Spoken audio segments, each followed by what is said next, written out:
Hello, I'm Gal Hogan, and this is Our Ohio. Studying our nation's history is a way of honoring our past. Reenacting it? Well, that's patriotic. Civil War reenactments provide a glimpse into America's bloodiest conflict. They are a colorful history lesson for the audience and an avid hobby for the participants. For a closer look, we volunteer for duty with the 1st Ohio Volunteer Calvary Regiment.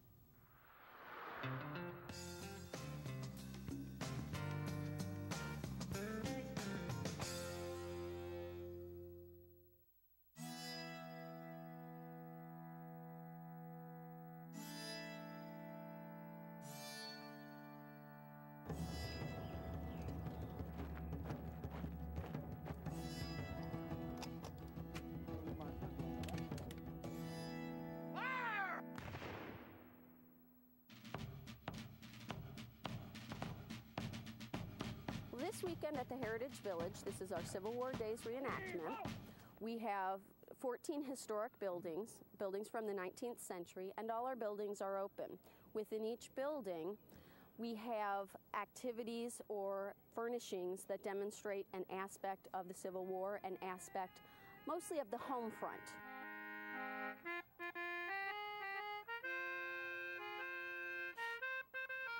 The encampments, that is the part that I love. All of these reenactors, all of their materials are of the time period, and so anyone that comes to visit and walk through the camp, they see the soldiers doing what they would have been doing. Some are getting ready for battle. Some are just recuperating from the battle. The women are cooking. The children are playing 19th century games or helping with the cooking. It's just a wonderful experience to see what they do and how important it is for them to convey a realistic 19th century Civil War setting. The reason I got involved in reenacting was because I'm a history buff, and this is an exciting way to become involved and learn about history. The campfires, the cooking utensils, the way you cook, what you cook, the smells of gunpowder, the clothing you wear, and you can read about it, but when you smell the smells and you feel the heat, it's a totally different experience. We totally immerse ourselves in as much as we can in the culture of that time.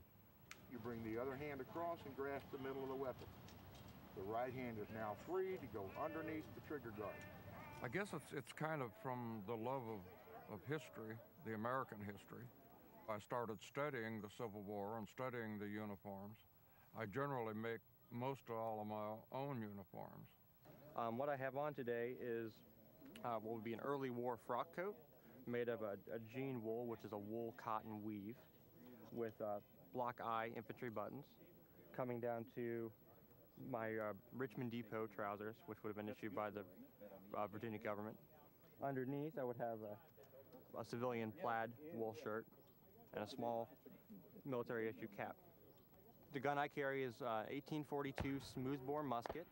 It shoots a 69 caliber ball along with two smaller buck balls, which shoot what was called buck and ball. I have period correct glasses that I wear. They're actual Civil War era glasses. However, they kind of dig into my head, so when the people leave, I put these back on. But when people are here, we are very authentic, and so we're putting on as good a presentation as we can. Count! 1, 2, 1, 2, 1, 1, 2, 2. Let's do that again. Who did that? Count off by twos. Count! 1, 2, 1, 2, 1, 2, 1, 2.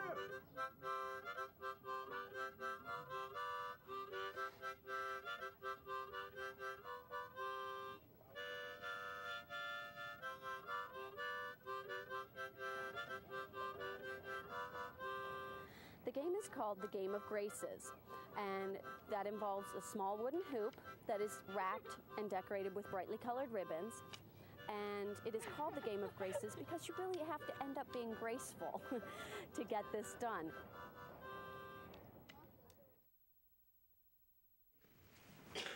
Jesus said, "In my Father's house are many mansions. If it were not so, I would have told you. I go to prepare a place for you. that where I am, there you may be also.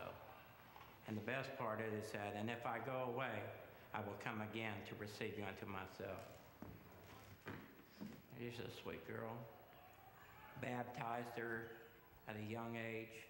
The funeral this morning was actually for a child. And we'll miss her. We'll miss her very much. There's a black wreath on the door. There's black crepe draped on the front porch. Inside, the customs were to cover your mirrors. You stop the clocks. Certain items, if it was a child, they would have kept some kind of memorabilia of that child, usually hair, and they would create a doll, create some form for memory. The scriptures tell us in Revelation chapter 21, and I saw a new heaven and a new earth, and he that sat upon the throne said, Behold, I make all things new. He that overcometh shall inherit all things. I will be his God, and he shall be my son or child.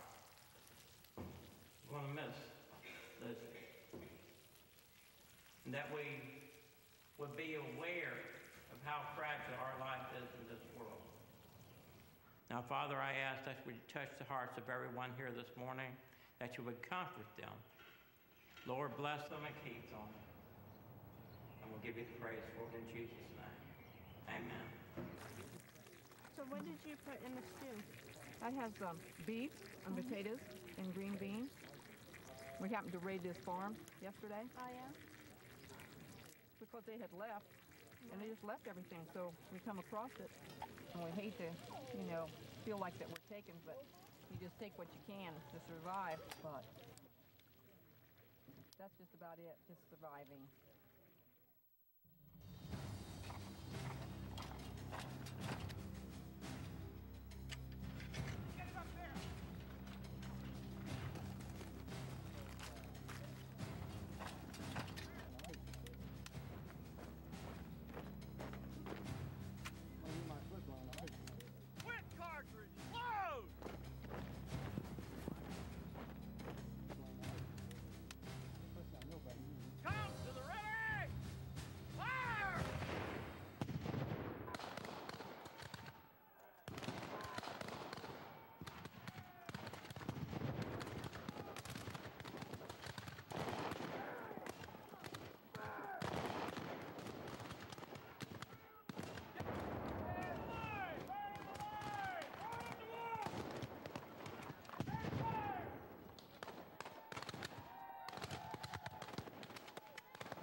The Confederates came through town and they shut us off pretty quick.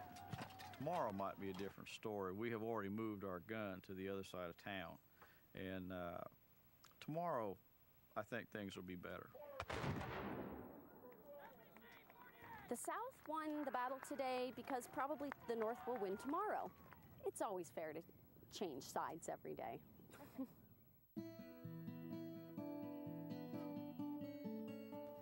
Well, the question is who are we?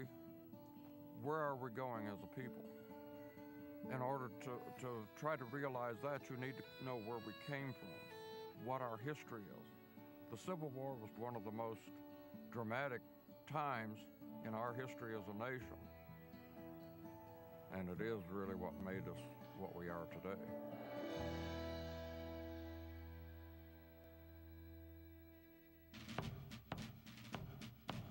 To learn more about where you can get involved with Civil War reenactments, visit us on our website at ourohio.org.